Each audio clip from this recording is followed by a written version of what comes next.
Jasmine Crockett has reportedly gone into hiding and is missing after her staff turn on her, go behind her back, and do an article with the New York Post where they expose Jasmine Crockett for being the worst kind of person and, in their words, calling her a boss from hell. But before she went off the grid, she did an interview with CBS, and the reporter asks her about this scathing article, and she starts to unravel, calls her own staff racist and sexist, and then descends into her favorite talking point, Republicans are a whole bunch of racist KKK members. I'm not kidding, she said that. I think Jasmine is in the midst of a mental breakdown because she's already panicking that Texas is drawing her out of a job. Last week, The Atlantic exposed her for being a raging narcissist who has her own face as her phone lock screen, and now even her staff is turning their back on her. As always, like the video and subscribe to the channel, but let's hear about this article from Jasmine's disgruntled staffers that put her in a straitjacket. But when the cameras are off, Crockett's real claws come out.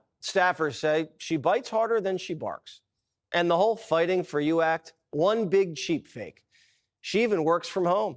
Quote, she's laying around her apartment, won't come into the office, and is really just indifferent to staff and will scream at them. When Crockett actually shows up for work, she wants to be treated like Governor Hot Wheels. She hates using her legs. She demands her staff play chauffeur and drive from the Capitol to her office. It's only a few blocks. And the car can't be some cheap Subaru. It's got to be an Escalade. After that, the aide must, and this is important, stand outside the car and open the door like it's the Met Gala. Another aide says Crockett's obsessed with being the black Sydney Sweeney. Quote, she's focused almost exclusively on being an influencer, not a member of Congress. Crockett's all diva, no wow. And Crockett might talk a big DEI game, but if you're black, you're the first to get the pink slip.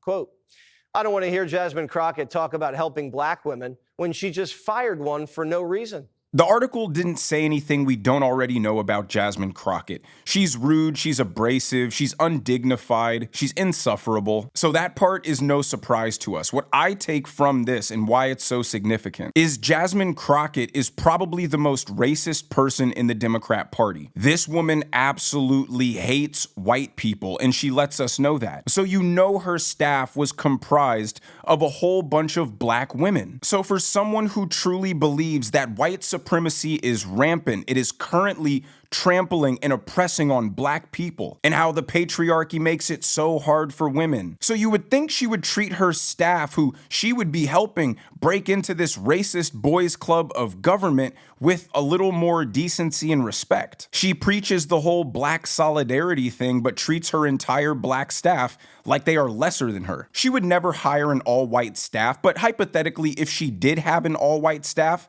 I could completely understand her treating them like that because she lets us know she hates white people. But the fact that she's doing it to other black women shows you she is a ruthlessly disgusting narcissist. That's why she tried to shut down the article from The Atlantic last week. She was offended that they would talk to anybody besides Jasmine Crockett about Jasmine Crockett. She wanted to be able to control the narrative entirely about how she's portrayed because her ego is so fragile. And all of this going on right now is clearly sending her spiraling into the loony house.